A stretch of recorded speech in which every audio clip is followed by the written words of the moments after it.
It's a fabulous startup that you've got going. Do you want to tell me a bit about why, the story behind your startup, why you put it together? Absolutely. So my name is Caroline Goen, and I'm the co-founder and CEO of the Levo League. And we really are creating the generation-defining career community for women. And that came out of a sort of personal experience coming into the workforce during the recession. And we're really creating a product that addresses the needs that we had ourselves and that our broader generation has, based on the research. Fabulous, fabulous.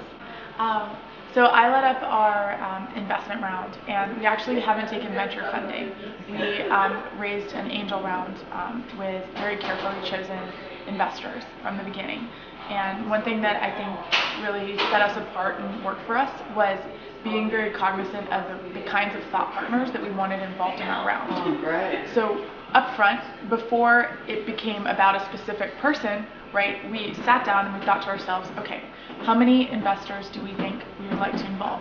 What are the different skill sets and backgrounds of those people? Do we want a media expert? Do we want a women's community expert? Do we want a technologist, right? And who are the people who not only have those skill sets, but are extremely passionate about the same approach that we have for our own company?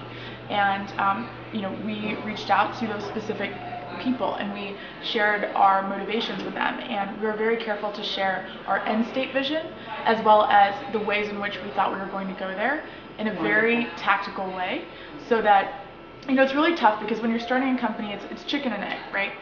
You're not going to know 100% of what's going to happen at the point of your angel round. But you have to know enough about what success means for you to be able to get people bought into the journey.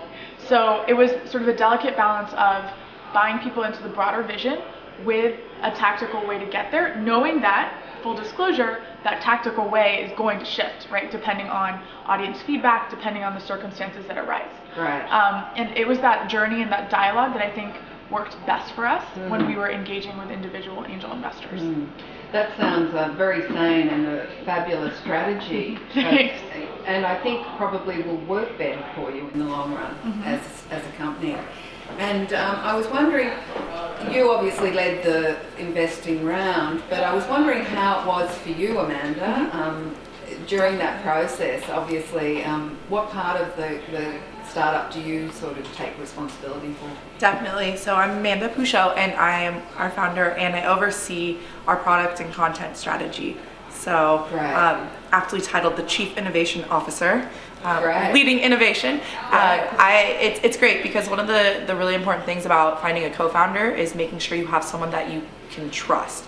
And a lot of times it's a blind trust because you have to divide and conquer. You can't both do everything, and you have to trust that the other person is working just as hard as you. So when looking for a co-founder, it's really important that you have the same work ethic.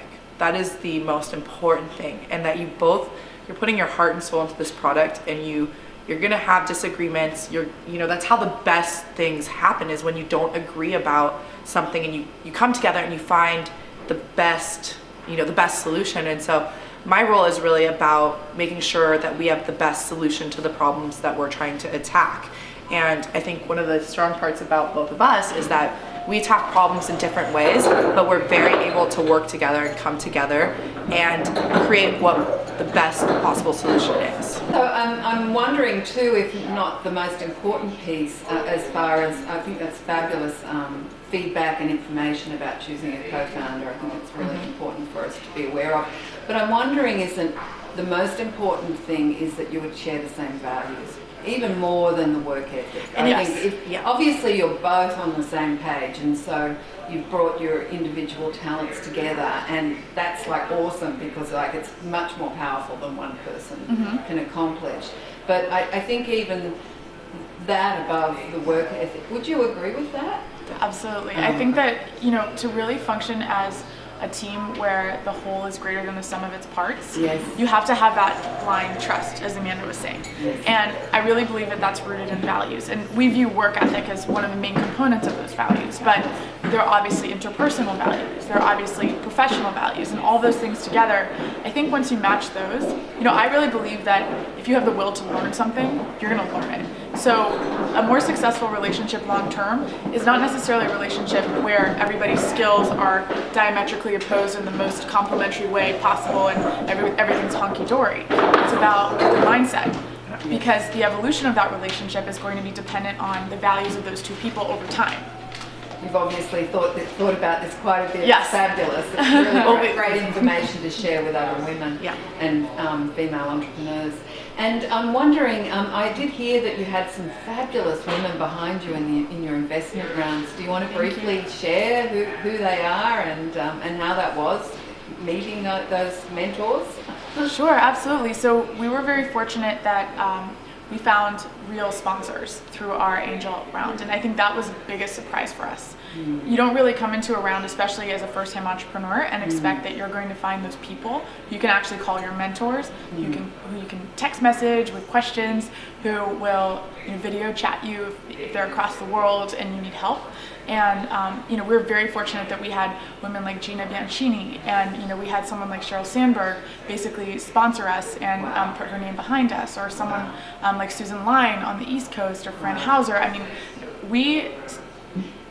yesterday we were on a panel at Facebook, and Clara from Hearsay Social, who's an incredible, who's an incredible example, said you need to take time to take a step back when you're starting a company and celebrate what you've accomplished, because it's a series of sprints that look like a marathon from the outside, and sometimes you lose sight of what's happening when you're in it.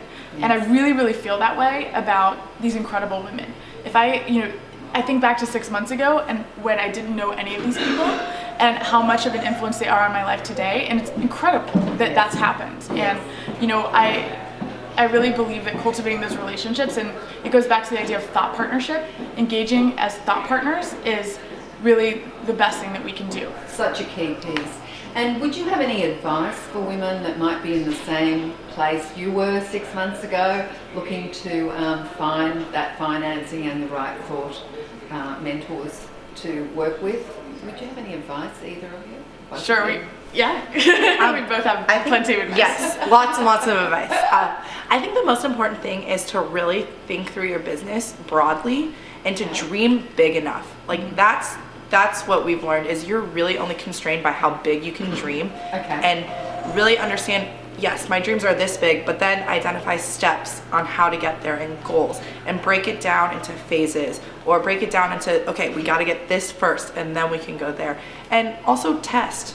That's been one of our strongest things that we've been able to do, is take what we've learned from our users, from our community, and really discover what others want, and then be able to take that information back and say, okay, we know this will work because we've tested it. And that, I think, gives us a lot of credibility when we speak with advisors and investors and mentors who want to get involved. Right. Do you have any advice at all for women? Absolutely. I think that, the fact that we're able to relate to each other so well, which I see women do physically so often in, personal settings, is a big strength when it comes to involving investors. Because at the end of the day, your investors are people, and they're people who are taking a risk to stand alongside you, and approaching them with humility, and always keeping them sort of updated and in the loop, and having them feel part of the team is, I think, something that needs to be done from the beginning. You set a tone at the beginning of the company that sets the standard for that culture with the investors. And I mean, one of my mentors actually told me at the beginning of the round, when I was a little nervous about speaking to some of these people, right? Everybody's a person. The person you're facing is a person too. Try to think about, what is it about what you're doing that resonates with their lives? What is it about your vision that you think is going to inspire them? Because it's different for each person. And figure out what that is, and then really talk about that. And in the process of doing that, you need to understand the person across the table from you, and you need to be really empathetic to them. And you need to, in order to do that, you've got to be humble, because if you're filling up the room, there's no space for them. So one of the things that I learned from video interviewing VCs and angels and women founders was that a lot of VCs said that a lot of men actually don't use that technique. They actually us act like superstars and extend themselves and talk so big, you know, that probably a lot of it's more puffed up than actually substantial. So this is a really different technique, but then I can see that you girls are really starting to explore, like being pioneers really, along with a lot of other female entrepreneurs, pioneering new ways of going about this rather than recreating the old ways that men traditionally have led the storm. So, you know, congratulations to both of you. And you're both so inspiring, and I'm sure that your platform will inspire many people to come. Thank you so much. Thank you.